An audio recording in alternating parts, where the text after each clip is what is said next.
আজকে চলে এসেছি আরও একটা নতুন ভিডিও নিয়ে তোমাদের কাছে। তো তোমরা জানো যে আমি বিকেলবেলা ছিলাম আমাদের গোডাউনে নতুন ডেস্কেগুলোর নাম লেখার জন্য, এবং ওখান থেকে তাড়াতাড়ি করে চলে আসি বাড়ি, এবং বাড়ি থেকে মুখ হাত ধোয়ার পরপরই চলে আসি মাঠে। আর দেখতেই পাচ্ছ মাঠে আসার পরপরই আমাদের গোপীনাথ যাওয়ার জন্য যে সেলগুলো ফাটানো হচ্ছিল, সেই সেলগুলো সব একে একে আগুন দেয়, এবং একে একে প্রত্যেকটা সেল ফাটার পর হরিনাম আসে, এবং হরিনাম আসার পর গোপীনাথকে নিয়ে যায় তার মাসির বাড়ি। এদিকে সেল পুড়ছে ও অপর সাইড ন্যাড়াপোড়াতে আগুন দেওয়া হয়েছে।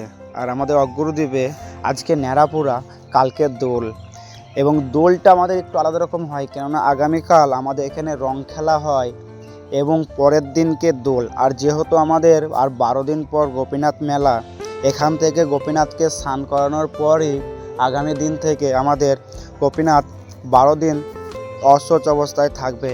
এবং ঠিক কৃষ্ণ একাদশী এবং এই মাসের ফাল্গুন মাসের 29 তারিখ আমাদের অগ্রদ্বীপ প্রথম অনুষ্ঠান মেলার প্রথম চিড়ে মচ্ছব 29 তারিখ ও 30 তারিখ অন্ন মচ্ছব। এবার যেহেতু দুটি তিথিতে পড়েছে, আমাদের মন্দির থেকে 29 তারিখেই চিড়ে মচ্ছব করা হবে, এবং যারা আগ্রা নিয়ে আসে তারা অনেক সময় 30 তারিখেও চিড়ে মচ্ছব করে থাকে। আর এই যে দেখতেই পাচ্ছ দোলের জন্য মন্দিরটাকে সাজানো হয়েছে। আর যেহেতু আগামীকাল অধিবেশ, তার জন্যও প্যান্ডেলও সব করেছে। আর সাইডে জ্বলছে আমাদের ন্যাড়াপোড়া বা চাঁচর, আমরা তো চাঁচর বলি, এবং তোমাদের ওখানে কী বলে অবশ্যই একটা কমেন্ট করে জানিও। তো হ্যাপি হোলি।